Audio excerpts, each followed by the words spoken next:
अस्सलाम वालेकुम स्टूडेंट। आज हमारा टॉपिक है लॉ ऑफ टोटल प्रोबेबिलिटीज। इसको थ्योरम ऑफ टोटल प्रोबेबिलिटी भी कहती है। Student, law of total probability हमारे पास क्या है? Let E1, E2, E3 up to En with a partition of sample space S। हमारे पास एक सैंपल स्पेस है, उसके हमने पार्टीशन की हुई है। और पहले पार्टीशन को हमने E1 का नाम दे दिया है, दूसरी को हमने E2 का नाम दे दिया है, इस तरह E3 अप टू En, यानी n पार्टीशन हमने की हुई है sample space. And for all I very from 1 to n, probability of EI greater than 0।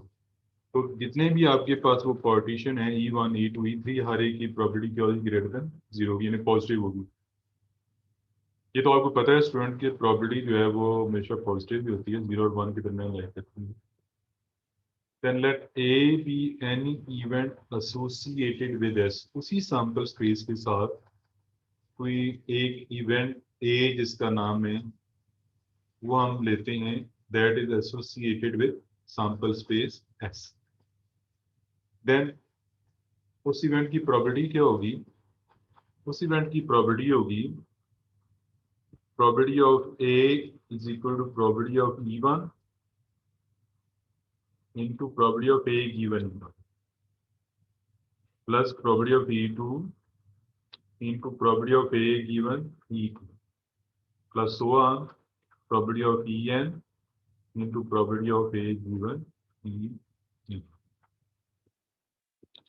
तो ये इसको हम स्टूडेंट कहते हैं लॉ ऑफ टोटल प्रोबेबिलिटी। तो ये स्टेटमेंट आपको तब अच्छी तरह समझ आएगी जब इसके हम एग्जांपल सॉल्व करेंगे, साथ इसका प्रूफ भी करेंगे, फिर आपको ये क्लियर हो जाएगा। तो स्टूडेंट, ये हमारे पास प्रूफ है।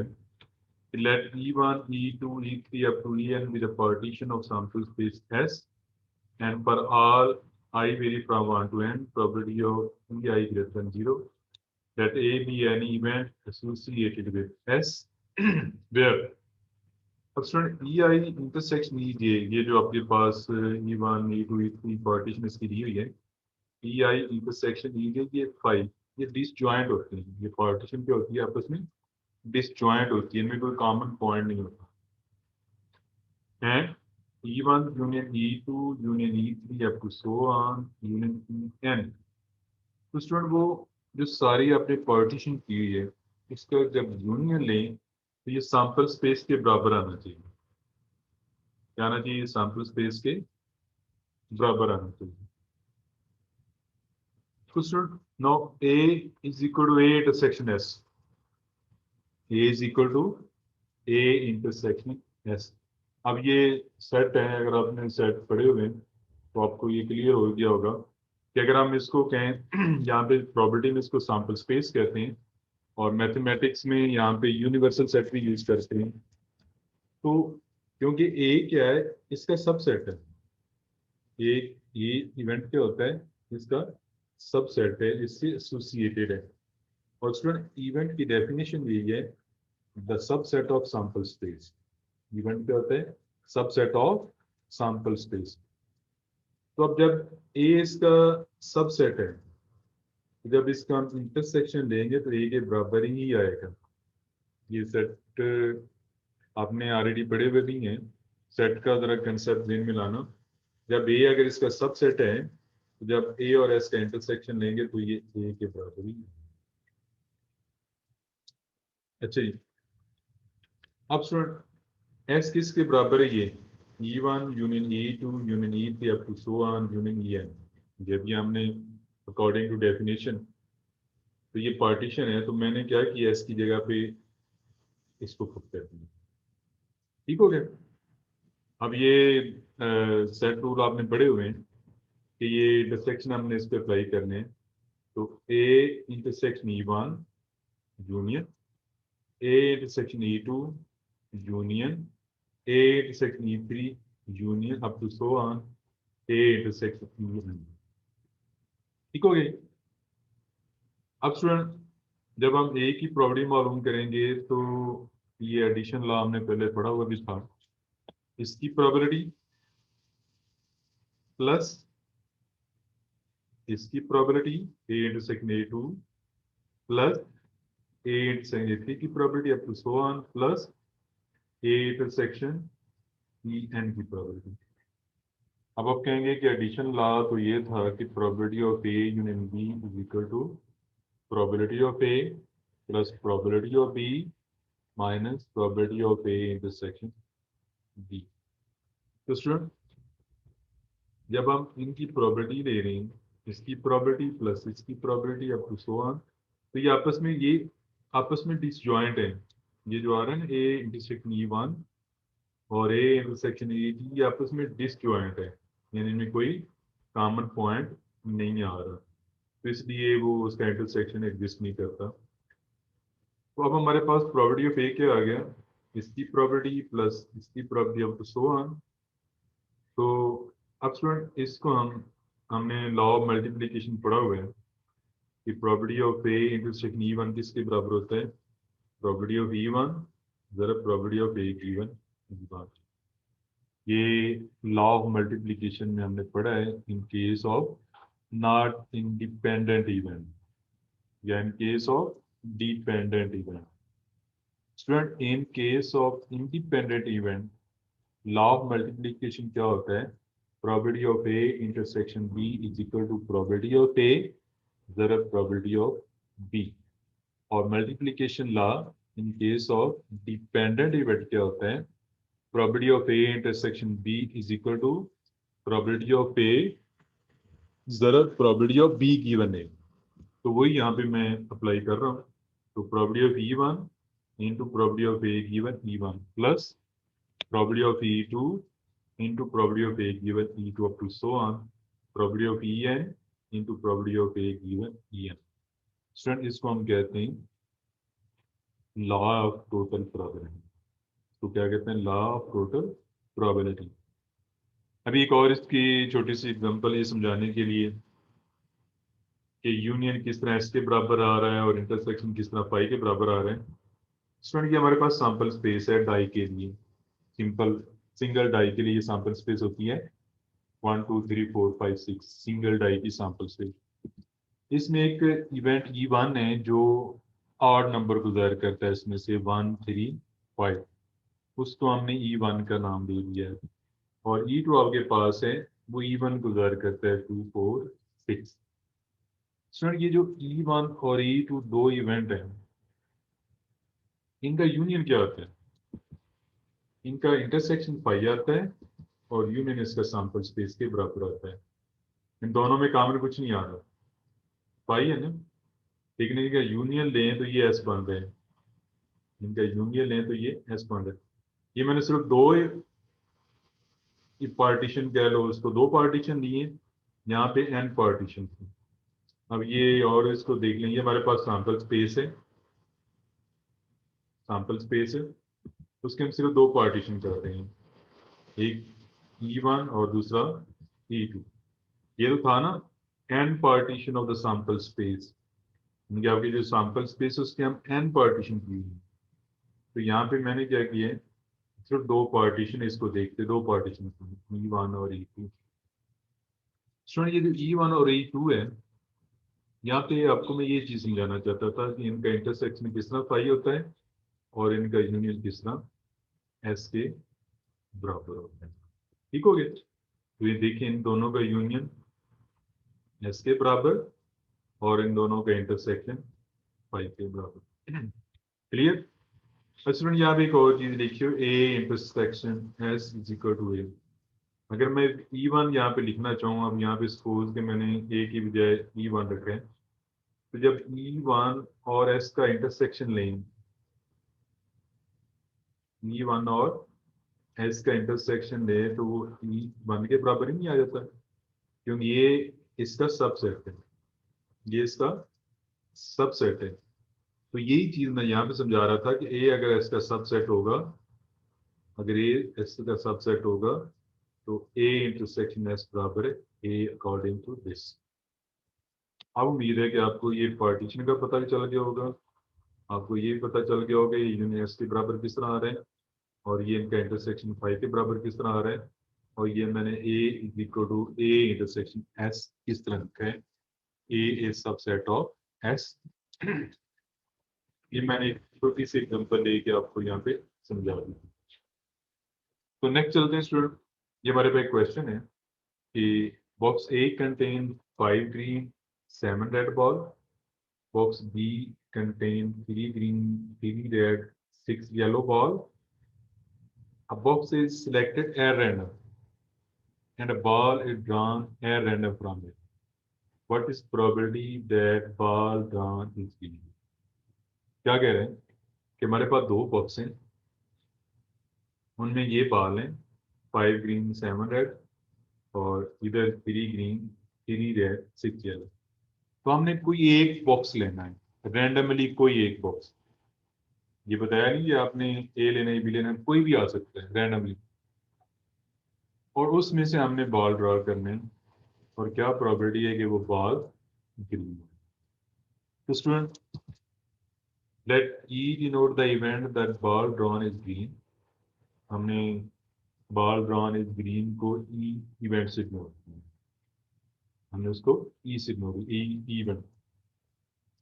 तो ई में भी अकर एज, अब ई किस तरह हो सकता है, वो जो ग्रीन बॉल है वो किस तरह हो सकता है। Student box A selected and green ball is drawn, या तो ये हो सकता है कि हम बॉक्स ए सिलेक्ट करें और उसमें से ग्रीन बॉल ड्रॉ करें, या box B is selected and green ball is drawn. Very simple कि आपके पास दो ही बॉक्स हैं, तो या तो हम बॉक्स ए सिलेक्ट करें और उसमें से ग्रीन बॉल ड्रॉ करें, या बॉक्स बी सिलेक्ट करें और उसमें से ग्रीन बॉल ड्रॉ करें। अच्छा ये इधर देख लेते हैं, बॉक्स ए आपके पास है जिसमें 5 ग्रीन और 7 रेड है, और बॉक्स बी है जिसमें 3 ग्रीन 3 रेड और 6 येलो बॉल। ठीक हो गई। अब स्टूडेंट दो है ना ऑप्शन आपके पास, अब इसमें बॉक्स के सिलेक्ट होने के क्या चांस है, अगर दो बॉक्स हैं तो बॉक्स के सिलेक्ट होने के क्या चांस है।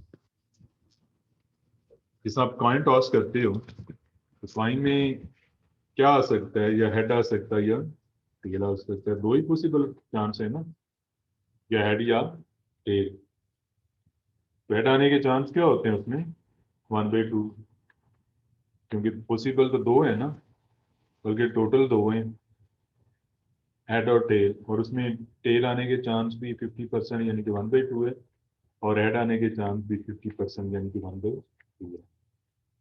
तो ये दो आपके पास है ना बॉक्स, तो बॉक्स बॉक्स के सिलेक्ट होने के चांस 1/2 है, बॉक्स के सिलेक्ट होने के चांस क्या है 1/2। अच्छा स्टूडेंट अगर आपके पास 3 होते हैं, यहाँ पे 3 बॉक्स होते हैं, तो फिर बॉक्स के सिलेक्ट होने के चांस क्या थे 1/3, फिर क्या थे 1/3। इस तरह अगर 4 होते 1/4, इस तरह ये 2 बॉक्स हैं तो बॉक्स के सिलेक्ट होने के चांस क्या है 1/2। ये मैंने कॉइन की मिसाल देके भी आपको समझा दिया। तो अब एक तो वो जब कहता है कि box is selected at random, हमें पता लग गया कि बॉक्स ए सिलेक्ट होने के चांस 1/2 है, बॉक्स बी सिलेक्ट होने के चांस 1/2 है। तो ये इस तरह लिखा हुआ है box A selected and green ball is drawn, या box B is selected and green ball. यही हो सकता है ना कि या बॉक्स ए सिलेक्ट करें उसमें से ग्रीन बॉल ड्रॉ कर लें, या हमारे पास आपने या और बॉक्स बी सिलेक्ट करें और उसमें से ग्रीन बॉल ड्रॉ कर लें, तो तीसरा ऑप्शन तो नहीं है ना। तो स्टूडेंट तो अब हम ई को किस तरह लिख सकते हैं, ए इंटरसेक्शन ई और बी इंटरसेक्शन ई। ये जो मैंने यहाँ पे लिखा ना A selected and green ball drawn, green ball को मैंने ई से नोट किया है, तो ये ए इंटरसेक्शन ई आ जाएगा। और ये मल्टीप्लिकेशन लॉ में आपने पढ़ा हुआ है कि जब दो इवेंट के दरमियान एंड आ जाता है वहाँ इंटरसेक्शन अप्लाई करते हैं, और जब दो इवेंट के दरमियान आर आ जाता है वहाँ पे एडिशन अप्लाई करते हैं।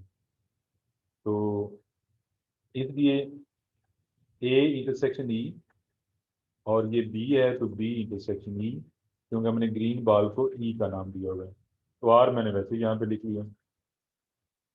अब जब इस मैंने ऊपर वाली लाइन को हमने इसको सेट की फॉर्म में लिखा है, A selected and green ball drawn, या इसी तरह or box B A selected and green ball drawn.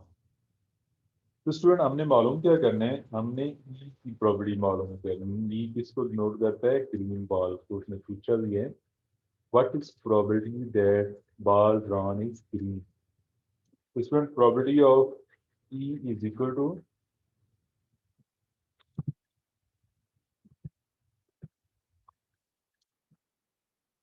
probability of E is equal to इसकी probability of E is equal to probability of A intersection E और R plus में आ जाएगा B intersection E। R फिर जब probability apply करेंगे तो plus हो जाएगा, एंड पे करेंगे तो मल्टीप्लाई हो जाएगा, इंटरसेक्शन यानी कि हो जाएगा। तो probability of E is equal to probability of A intersection E plus probability of B intersection E। अब इसको हमने लॉ ऑफ मल्टीप्लिकेशन अप्लाई करना है। तो student box A is selected and green ball is drawn. E given A का मतलब है कि ए में से ग्रीन की प्रॉपर्टी मालूम करनी। फिर box B is selected and green ball is drawn, यानी कि ई गिवन बी का मतलब क्या है कि बॉक्स बी सिलेक्ट हो गया, उसमें से ग्रीन की प्रॉपर्टी। तो बॉक्स ए सिलेक्ट होने की चांस क्या है स्टूडेंट, 1/2, और उसमें से ग्रीन आने के चांस क्या है, 5/12। और बॉक्स बी के सिलेक्ट होने के चांस इसी तरह 1/2, और उसमें से ग्रीन आने के चांस 3/12। स्टूडेंट आपके सामने बॉक्स ए के सिलेक्ट होने के चांस 1/2 और उसमें से ग्रीन की प्रॉपर्टी 5/12, या प्लस बॉक्स बी के सिलेक्ट होने के चांस 1/2 और उसमें से ग्रीन के चांस 3/12। टोटल 12 है ना, और 3 ग्रीन है, 3/12 आ जाएगा। तो अगर ये आपकी क्लास में अगर 10 बॉयज और 20 गर्ल्स हैं, तो उसमें से गर्ल्स के सिलेक्ट होने के चांस 10/20, टोटल 10 है ना गर्ल्स, और ओवरऑल क्लास जो है 20 है, तो 10/20। इसमें टोटल हमारे पास कितने हैं, 12 हैं। उसमें से ग्रीन की प्रॉपर्टी 3/12, तो टोटल आपके पास कितने, 3 ग्रीन। तो ये आपके पास आ गया प्रॉपर्टी ऑफ ग्रीन। इसको सॉल्व करेंगे तो 8/24 या 1/6। तो स्टूडेंट इसको कहते हैं लॉ ऑफ टोटल प्रॉपर्टी है। ये हमने इसकी एग्जांपल भी की, बीच हमने प्रूव भी किया है, और भी एग्जांपल देखते हैं। 3 bags of the same appearance are given as follows. Bag A contain 5 red, 7 white. Bag B 4 red, 3 white, and bag C 3 red and 4 white balls. अब ये तीन क्या है? A bag is selected at random and ball is drawn from bag. What is probability that ball drawn is red ball? Same student उसी तरह जिस हमने example की है ग्रीन वाली, उसी तरह सवाल। वहाँ पे 2 बॉक्स थे, यहाँ पे 3 बॉक्स हैं। वहाँ पे भी रैंडमली सेलेक्ट करना था बैग, यहाँ पे भी रैंडमली बैग सेलेक्ट करना है, और उसमें से बाल ड्रॉ करना है और उसकी प्रॉब्लम मालूम करने की वो रहेगा। देखते हैं अभी। Let E denote the event that ball drawn is Z. Now E may be written as, अब ये 3 ऑप्शन बॉक्स, यहाँ पे स्टूडेंट मैंने बॉक्स बैग की भी बॉक्स लिख दी है। तो box A selected and green ball is drawn, या box B is selected and red ball is drawn, या box C is selected and red ball is drawn. अब ये 3 ऑप्शन बन रहे हैं यहाँ पे, box A selected and red ball is drawn, या box B is selected and red ball is drawn, या box C is selected and red ball is drawn. हमारे पास 3 बैग है ना, इसलिए 3 ऑप्शन आ गए। बैग ए, इसमें से 5 red 7 white, bag B 4 red 3 white, bag C 3 red और 4 वाइट। ठीक हो गया। तो इसमें स्टूडेंट कन्फ्यूजन है, मैंने यहाँ पे बैग लिखा, यहाँ पे बॉक्स लिख दिया है, तो वो आप कर लेना इसको। मैं पिछला क्वेश्चन क्योंकि बॉक्स था तो मैंने उसको यहाँ पे बॉक्स ही लिख दिया। तो अब ये 3 आपके पास आ गए। अब इनमें तीनों में से हर एक के सिलेक्ट होने के चांस है 1/3। पहले 2 था ना, तो बॉक्स के सिलेक्ट होने के चांस क्या है 1/3। 2 है तो 1/2। तो स्टूडेंट इसको हम अब सेट की फॉर्म में लिखते हैं कि E is equal to A intersection E। इसका मतलब है कि box A is selected and red ball is drawn, और box B is selected and red ball is drawn, और box C is selected and red ball is drawn. तो ये इन दोनों के दरमियान एंड आ रहा है ना, इनके दरमियान एंड आ रहा है, इसलिए हमने वहां पे इंटरसेक्शन अप्लाई किया। और आप इस पास वैसे ही लिखा हुआ आ रहा है, ऑप्शन आ रहे हैं। तो 3 ऑप्शन आपके पास है ना, या ये या बी या सी। नेक्स्ट स्टूडेंट इसकी आप प्रॉपर्टी की फॉर्म में लिखते हैं। तो property of E is equal to A intersection A की प्रॉपर्टी, बी इंटरसेक्शन ई की प्रॉपर्टी, और सी इंटरसेक्शन ई की प्रॉपर्टी। वही लॉ मल्टीप्लीकेशन जो पीछे हमने यूज किया था, इसको हम लिख सकते हैं प्रॉपर्टी ऑफ ए, यानी कि box A selected and red ball is drawn, E given A, box B is selected and red ball is drawn, plus box B is selected and red ball is drawn। तो देखें box के select होने की property 1/3, उसमें से red आने की chance 5% है। बॉक्स बी के सिलेक्ट होने के चांस 1/3, और उसमें से रेड की प्रॉपर्टी 4/7, और बॉक्स सी के सिलेक्ट होने के चांस 1/3, और उसमें से रेड आने की चांस 3/7। जब इसको हमने सॉल्व किया तो इसका जवाब आ गया 0.4722। ठीक हो गया। अब स्टूडेंट जब जरा इसका सेकंड पॉइंट देखें कि if ball drawn is red, ये कंडीशनल प्रॉपर्टी का पार्ट आ जाता है। If ball drawn is red, हमने रेड की प्रॉपर्टी मालूम कर ली है ना, तो पता अगर रेड है तो क्या चांसेस है कि वो बैग ए से आया होगा। अभी तो हमने ये मालूम करना था ना कि bag is selected at random, ball is drawn from bag, what is probability that ball drawn is red। हमने रेड की प्रॉपर्टी मालूम करनी थी, अब हमें पता लग गया कि हाँ वो रेड है, हमने मालूम कर लिया कि उसके चांस क्या है 0.4722। वो कहता है हाँ अगर वो रेड है तो क्या प्रॉपर्टी है कि वो ए में से आया होगा, क्या प्रॉपर्टी है कि वो ए में से आया होगा। तो स्टूडेंट हमने मालूम करने A given R. A given R इसका मतलब ये है कि if ball is red, what is probability that it came from bag A। तो जो हमें मालूम है ना उसको हम ये गिवन में देते हैं, इसलिए रेड की हमने प्रॉपर्टी मालूम की थी, उसको हमने यहाँ पे गिवन में लिया ए गिवन आर। तो कंडीशन ऑफ प्रॉपर्टी क्या थी, हमने पीछे पढ़ा हुआ इसको। तो इन दोनों का इंटरसेक्शन और ये गिवन की प्रॉपर्टी, तो दोनों के इंटरसेक्शन ये गिवन की प्रॉपर्टी। तो गिवन की प्रॉपर्टी ये मेरे पास 0.722 आ रही है, और ए इंटरसेक्शन आर मेरे पास क्या है, ये वाला क्वेश्चन है। ए इंटरसेक्शन आर, ये वाला ए इंटरसेक्शन आर।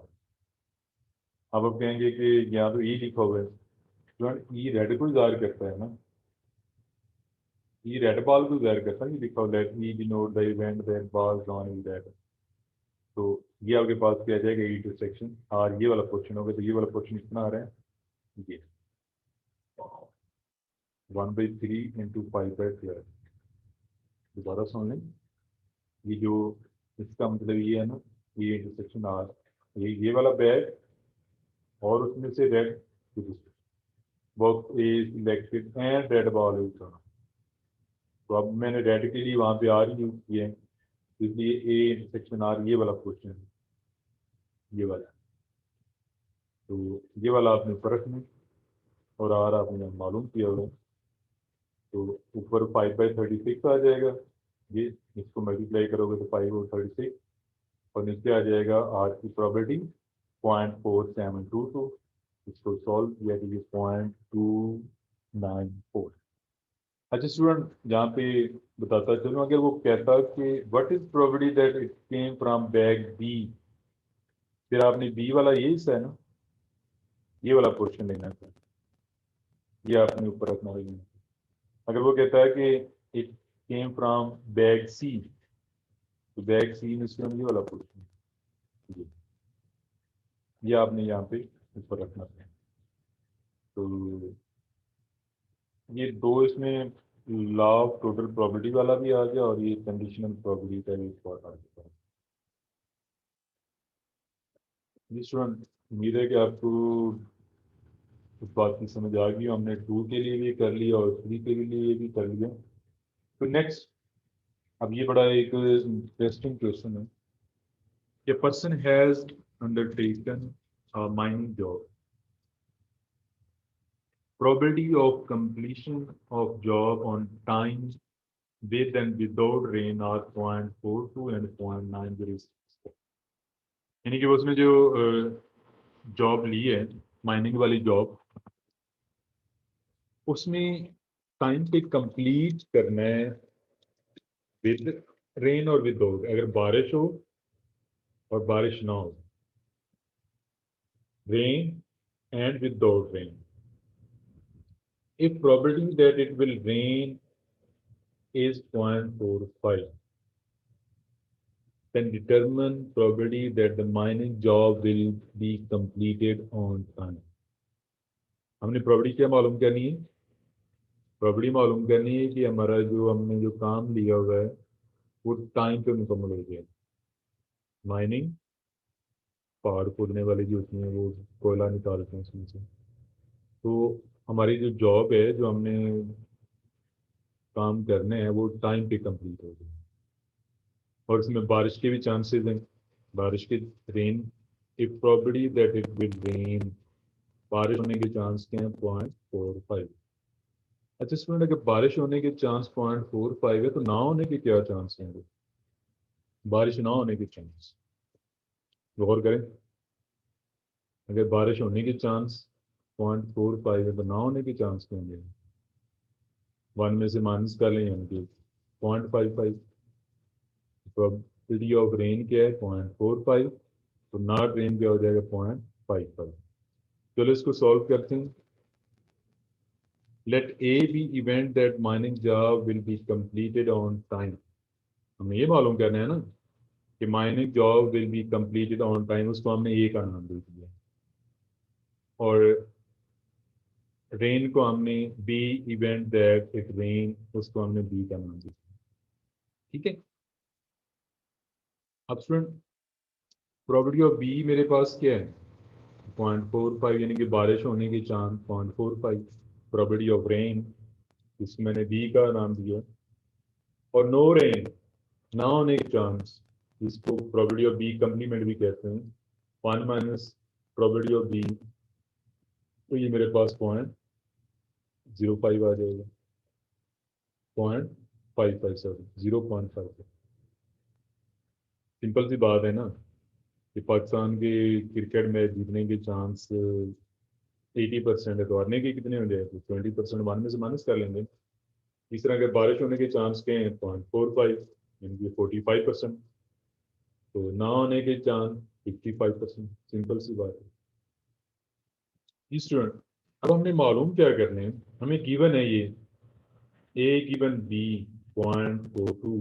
इसका मतलब क्या है कि mining job on time complete करने की प्रोबेबिलिटी है जबकि बारिश हो तो 0.42, और जब बारिश ना हो तो 0.9। ये ऊपर लिखा हुआ मैथमेटिक्स कह रहा है probability of completion of job on time with and without is 0.42 and 0.9, जो रिस्पेक्टिवली कथा लिखा हुआ साथ विद एंड विदाउट। तो मैंने भी क्या किया है, ए गिवन बी, इसका मतलब ये होता है कि जॉब इन टाइम कंप्लीट हो जब बारिश हो रही है। तो इसका मतलब क्या है, जब टाइम पे कंप्लीट हो या बारिश ना हो रही हो, कि रिस्पेक्टिवली ये बारिश हो रही हो फिर जॉब कंप्लीट होने के चांस के हैं, और जब बारिश ना हो रही हो फिर जॉब कंप्लीट होने के चांस के हैं। इसको हम ये कंडीशनल प्रॉपर्टी में आता है ना, इसको लिखेंगे ए गिवन बी और ये गिवन बी कंप्लीमेंट। ये बी आपको पता है ना बारिश होने के लिए, और बी कंप्लीमेंट बारिश ना हो, नो रेन। तो स्टूडेंट हमने जो स्टेटमेंट दी थी इससे हमने ये चीज़ें यहाँ पे निकाल के लिखी हैं।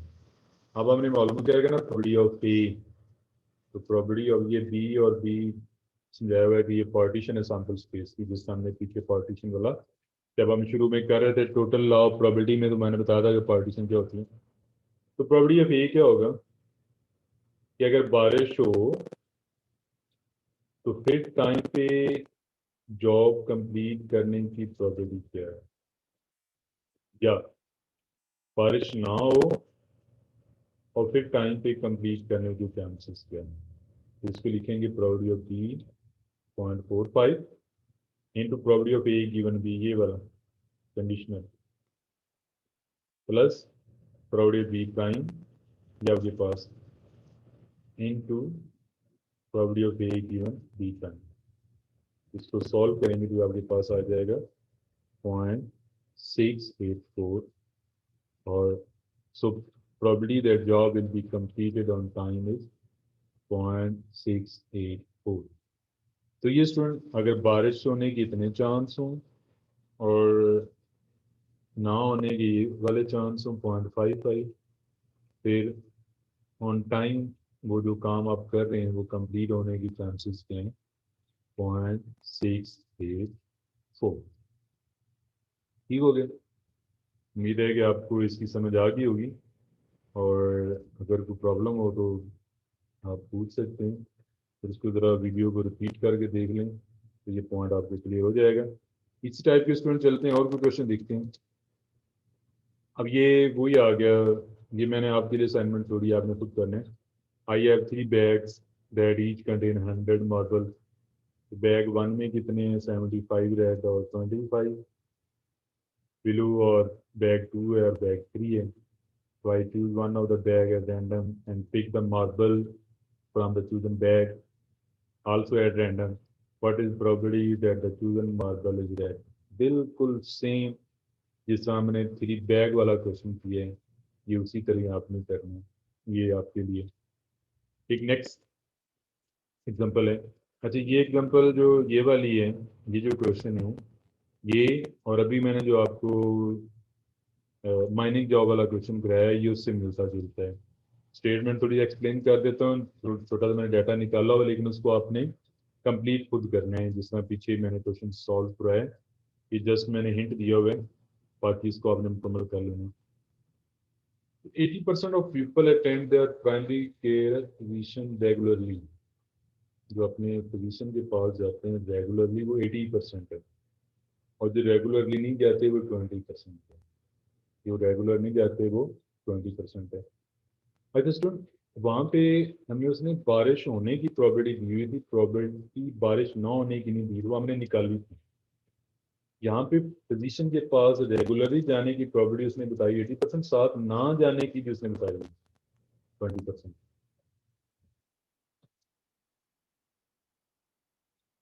Out of 20% people do not see their doctor regularly. ठीक है ना, तो स्टूडेंट वहाँ पे हमें निकालना पड़ा जहाँ उसने बताया हुआ। तो जो 80% डॉक्टर के पास रेगुलरली जाते हैं उनमें से 35% of people have no health problem during the following year। यानी कि 80% जो लोग डॉक्टर के पास जाते हैं उनमें से 35% को कोई हेल्थ प्रॉब्लम नहीं, और जो 20% नहीं जाते उनमें से 5% ऐसे हैं जिनको कोई हेल्थ प्रॉब्लम नहीं। Out of 20% of people who do not see their doctor regularly, only 5% have no health issues during the following year। तो उम्मीद है कि आपको इस स्टेटमेंट की समझ आ रही होगी कि जो 80% डॉक्टर के पास रेगुलरली जाते हैं उनमें से 35% को हेल्थ प्रॉब्लम नहीं है, तो हेल्थ प्रॉब्लम फिर कितने हो सकते हैं, बाकी कितने बचते हैं? 65%। अच्छा, 20% जो नहीं जाते उनमें से 5% को कोई हेल्थ इशू नहीं होता। ठीक हो गया। अब वो कहता है कि what is probability a random person will have no health problem in the following. तो हमने प्रोबेबिलिटी किसकी मालूम करनी है कि वो जो रैंडमली पर्सन हमने सेलेक्ट किया है हैव नो हेल्थ। जिस तरह वो था ना कि कंप्लीटेड ऑन टाइम, इस तरह हमने उसको हमने ए का नाम दे देना है कि let A denote the event that person will have no health issue, इसको हमने ए का नाम दे देना है। तो बी क्या है, जिस तरह वो पीछे बी और बी प्राइम था पार्टीशन ऑफ सैंपल स्पेस, इस तरह यहाँ बी क्या है, अटेंड डॉक्टर रेगुलरली, वो आपके पास 0.80 है, और नॉट अटेंड डॉक्टर रेगुलरली वो आपके पास 0.20 है। ठीक हो गया। तो जो स्टूडेंट डॉक्टर रेगुलर अटेंड करते हैं, जो डॉक्टर के पास रेगुलर विजिट करते हैं, उनमें से 0.35 को कोई हेल्थ प्रॉब्लम नहीं होता है, और प्लस जो 20% रेगुलर अटेंड नहीं करते डॉक्टर को, उनमें से 5% यानी कि 0.05 को कोई हेल्थ प्रॉब्लम नहीं होता। इसका ये मतलब है probability of B into probability of A given B plus probability of B complement into probability of A given B prime. ये आपने पीछे क्वेश्चन ये फॉर्मूला सेम देखा है, वही चीज़ यहाँ पे, वहाँ पे अगर आप गौर करेंगे तो ये प्रोबेबिलिटी ऑफ रेन था और ये प्रोबेबिलिटी ऑफ नॉट रेन था, और प्रोबेबिलिटी ऑफ रेन में कंप्लीट होने के,